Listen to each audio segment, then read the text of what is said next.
Hi, I'm Darryn Farrugia and welcome.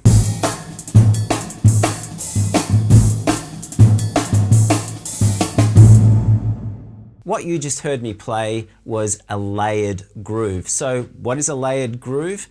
A layered groove is where multiple sounds occur at the same time. So with this particular groove, there were instances within that groove where, say, the hi-hat and bass drum played together, or the hi-hat and snare drum played together. In some grooves, you might have hi-hat, snare drum, and bass drum all playing at the same time. So what I wanted to do today is show you a method that I got from the book Future Sounds by David Garibaldi. More about that book in a future video, but the practice method that's suggested in that book is one that I've been using for quite a number of years.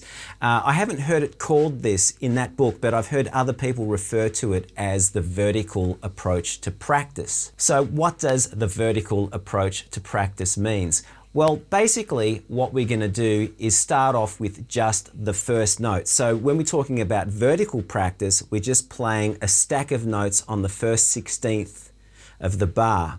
And then we're going to add the second 16th of the bar and then the third 16th note in the bar, you know, kind of when we're ready to play it. So the thing that we're focusing on is making sure that we're playing accurately, and we're also making sure that we are paying attention to the correct dynamic application of the notes. So the groove I was playing is essentially a 2/4 groove fitting within a bar of 4/4. So beats 1 and 2 are identical to beats 3 and 4. So what we're going to do is play it in 2/4. We're going to practice it in 2/4, and I'm going to use this as an example of how to apply this practice method. So basically what I'm going to do is I'm going to set the metronome to a slow tempo, 50 beats per minute, and I'm also going to add the subdivisions to the metronome, which in this case is going to be 16th notes. Then what I'm going to do is play just the very first 16th note, which in this case is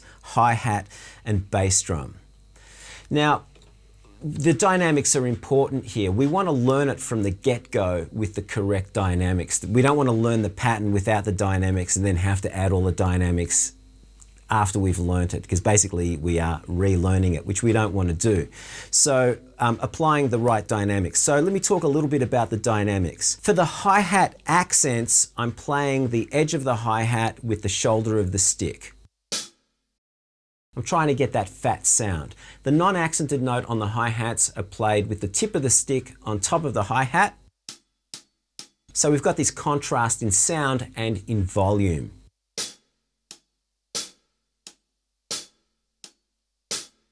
The snare drum accents are played as rim shots, and the non-accented notes are played as ghost strokes. And I think, you know, as a general rule, aim for about 5 centimeters for the ghost stroke. For those in imperial countries, that's about 2 inches.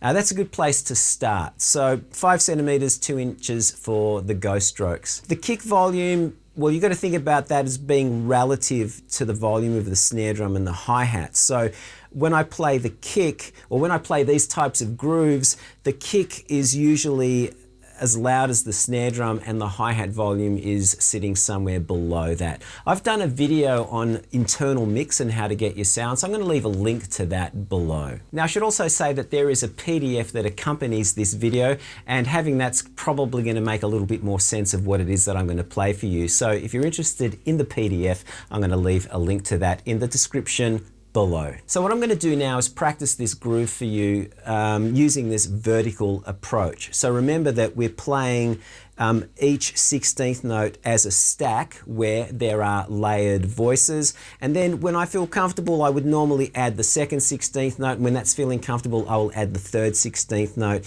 and this could take, you know, however long it takes. However, for this demonstration I'm going to play each 16th note for 4 bars, and then I'll add the next 16th note, etc., until I've completed the whole bar.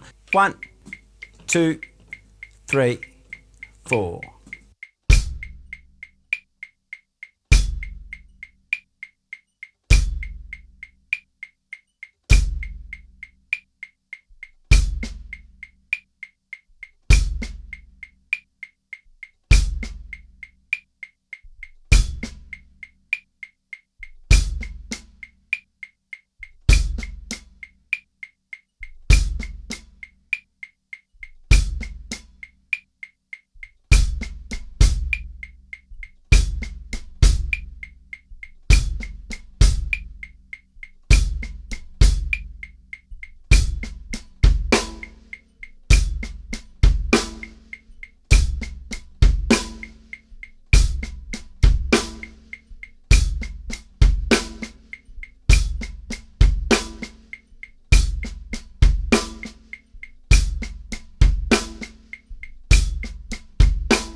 So basically that's the practice method that I would use for not only practicing something, but also practicing it off a page. So if I was reading it, if I was, reading through, say, for example, the David Garibaldi book or any of his books or any books that are kind of sort of rhythmically complex in terms of the density of the grooves, whether they've got lots of ghost strokes or busy bass drum patterns, etc.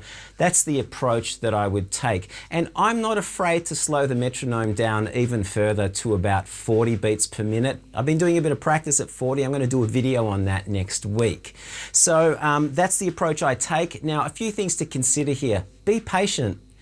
Take your time and learn to play through your mistakes. So if you make a mistake, if you hit something that you're not supposed to hit, don't stop playing, just wait for the next round to come around so that you can actually then correct what you did. So try to keep the time going, try to lock into the metronome, play accurately, and you'll be able to get through this. So it's a really great method for learning complex grooves. And you can also do the same thing. You can also take the same approach if you're practicing linear grooves. And I'll talk about that in a future video. I hope this lesson is helpful. I'm sure it will be. And I hope you enjoyed it. Now, if you haven't done so already, hit the subscribe button, and if you like this video, please hit the like button. And remember to hit the notification bell so that you know when I've uploaded a video, which is every week. So until next week, have a great week, or as we say in Australia, have a grouse week. And I'll see you all next week. Take care. See you soon. Bye.